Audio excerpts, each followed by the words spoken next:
Bonjour tout le monde. Je voulais juste vous faire un petit speech pour vous expliquer en fait comment dire, le but des méditations runiques que j'ai créées. Parce que je pense que certains d'entre vous doivent se dire encore des méditations parmi les 100 000 méditations qu'on peut trouver sur la toile. Non. C'est pas des méditations pour dire de faire de la méditation. C'est vraiment un concept que j'ai voulu parce que ça m'a beaucoup manqué quand j'ai démarré. Parce qu'on ne trouve pas de méditation runique française, des méditations guidées en tout cas. J'en ai trouvé en Norvège, j'en ai trouvé en Angleterre, j'en ai trouvé en Finlande, mais j'en trouve pas ici en France. Donc je me suis dit, bon, pourquoi pas. Je pense avoir un problème que beaucoup d'entre nous rencontrent, c'est-à-dire que j'ai beaucoup de mal à rentrer en état méditatif. J'ai beaucoup de mal à me relâcher totalement. Et comme j'avais pas de support pour m'aider, pour me guider, je me suis dit, mais pourquoi pas créer ces supports-là. Encore une fois, le but de ces méditations, c'est pas juste de la méditation pour la méditation.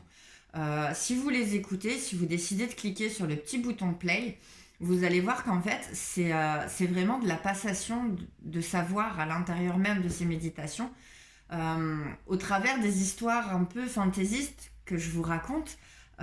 J'y place et j'essaie de vous expliquer les propriétés de chacune des runes, leur force, leur énergie, mais aussi leurs paroles, parce que les runes nous apprennent, nous enseignent des choses, les divinités auxquelles elles sont rattachées, parce qu'elles sont intimement liées de toute façon à notre panthéon, mais aussi nos devoirs, parce que l'homme, avec un grand H, a des devoirs vis-à-vis de l'esprit des runes.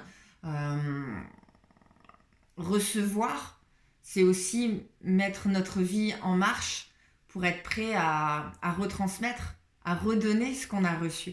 Donc voilà, ces méditations, elles servent vraiment à ça.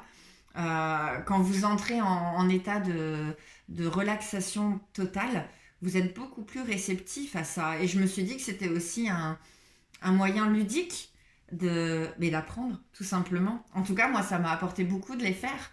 Le fait de réécrire ces histoires, parce qu'elles ne sont pas intégralement de moi, je pioche à droite, à gauche des inspirations de livres, de textes, de vidéos que je vois, pour créer justement tout un cheminement qui nous amène de la rune au devoir de l'homme, tout le tracé en fait de la transmission du savoir des runes.